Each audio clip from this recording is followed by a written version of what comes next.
One thing martial arts or any kind of self-defense training does to a person is that it breaks their ego. It breaks their ego into tens of thousands of pieces, and it rebuilds them back and makes them much of a humble and coachable person. And in the process, they become not only physically strong, they become mentally strong, mentally coachable, emotionally more stoic, and most importantly, they get closer to God. Their spirit purifies in a way. If you think you're strong enough, that you have more of an ego, do some kind of martial arts training. You will realize that there is always a tougher guy.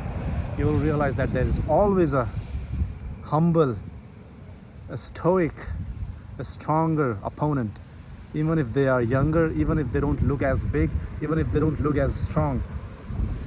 But if they have been training long enough, they could tell you that even they had the ego in the beginning, but it broke their ego into tens of thousands of pieces, and they are grateful for that because it made them a more mature individual. It made them a more humbler person.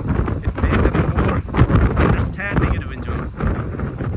So it's when a person opts for any kind of physical training which involves self-defense training, it totally reinvents them. It totally turns them into a whole new individual, and it's like a purifying journey. The other very important thing that any martial arts training does to an individual is that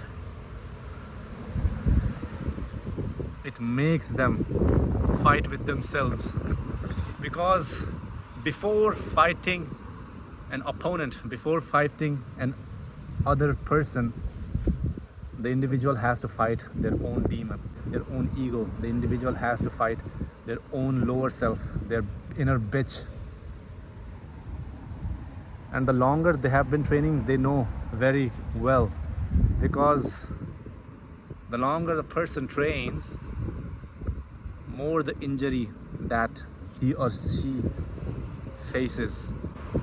With every injury, the question or the hurdles come into their head that, what if I just leave the training for today? But every time they go for training, they win that battle against that inner bitch that they have inside of them. And that's a win. And I believe that's a greater win than beating your opponent. Of course, beating your opponent physically in the outer world is more important, but before that, you have to beat your inner bitch. Alright guys, I'll see you in the next one.